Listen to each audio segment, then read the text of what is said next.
नमस्कार। आज बीएड के स्टूडेंट के लिए एक टॉपिक लेके आया हूँ, शिक्षण कौशल।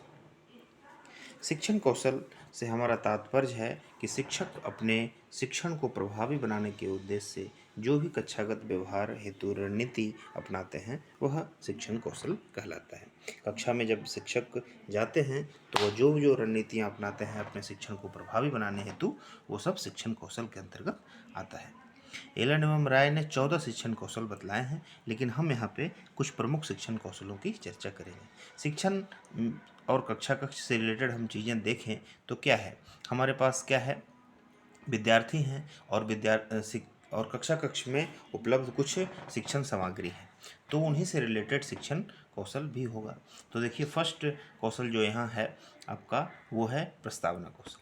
प्रस्तावना कौशल मतलब जो प्रकरण हम पढ़ाने जा रहे हैं उस प्रकरण को विद्यार्थी के अंदर से निकलवाना है, तो हम क्या करेंगे, उसके लिए कुछ प्रश्न पूछेंगे। तो प्रश्न 3, 4, 5 प्रश्न पूछेंगे और ऐसे प्रश्न पूछेंगे जो कि प्रकरण से रिलेटेड हो और विद्यार्थी के पूर्व ज्ञान से भी रिलेटेड हो। विद्यार्थी अपने पूर्व ज्ञान से उन प्रश्नों को जोड़ सके और उन प्रश्न के सहारे वह अपना टॉपिक तक, अपने प्रकरण तक आ सके। तो यह प्रस्तावना कौशल के अंतर्गत आता है।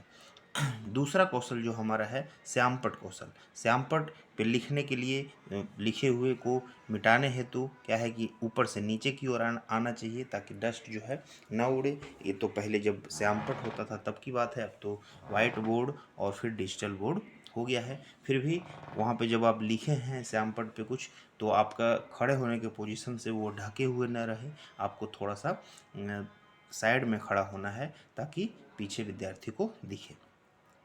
और फिर उसमें डेट लिखने का, प्रकरण का नाम लिखने का, और कौन कौन से इम्पोर्टेंट चीज़ आप लिखेंगे ताकि विद्यार्थी को जो है प्रकरण अच्छी तरह से समझ में आए। यह कौशल जो है श्यामपट्ट कौशल कहलाता है। और आपकी लिखावट जो श्यामपट्ट पे है वो स्पष्ट होना चाहिए और दूर तक इतना बड़ा होना चाहिए कि दूर तक जो लास्ट रो में भी बैठे हैं लड़के उनको भी दिखाई देना चाहिए। तीसरा कौशल हमारा है व्याख्या कौशल।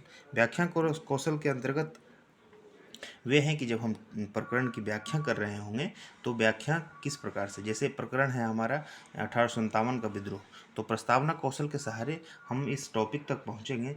बच्चों से पूछेंगे कि हम किस देश में रहते हैं, भारत में। भारत पहले कौन से लोगों के गुलाम था, तो बोलेगा अंग्रेज का।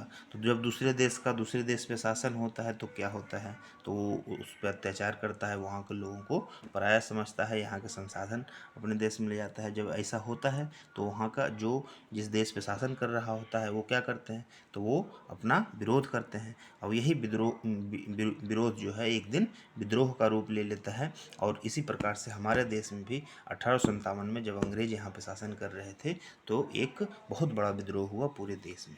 तो इस प्रकार से हम टॉपिक तक बच्चों को लाएंगे और फिर उसके व्याख्या करेंगे। व्याख्या में क्या है, व्याख्या में विद्रोह के कारण बताएंगे, उसके परिणाम बताएंगे, असफलता के कारण बताएंगे, अंग्रेजों की दमनकारी नीतियों के बारे में बताएंगे, और इस तरह से हमारा जो है प्रकरण एक प्रभावी तरीके से संपन्न होगा। अनुशीलन प्रश्न कौशल, यानी कि आपको ऐसे प्रश्न पूछना है जो कि बच्चे में जिज्ञासा उत्पन्न करे, इस प्रकार से। फिर आपका पांचवा आता है पुनर्वलन कौशल।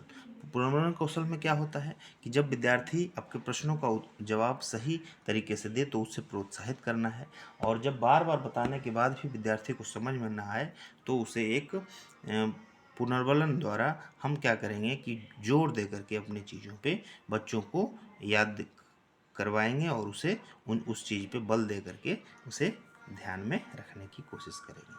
और इस प्रकार से पुनर्वलन का दोनों प्रकार से इस्तेमाल हो सकता है, सकारात्मक और नकारात्मक रूप में, शाब्दिक और अशाब्दिक दोनों तरीके से इस्तेमाल होता है पुनर्वलन का। जब आप प्रश्न पूछ रहे हैं, बच्चे जवाब दे रहे हैं, तो उस समय सही जवाब देने पे आप ताली नहीं बजाएंगे, वो नहीं बजाएंगे, लेकिन आपके चेहरे के हाव भाव से जो विद्यार्थी सही जवाब दिया है उसे पता चल जाना चाहिए कि शिक्षक ने हमारा प्रोत्साहन किया है, और आगे वह इस बात को अपना मन में रखे और फिर दोबारा जब कोई प्रश्न करें तो वह उत्साहपूर्वक जवाब दे।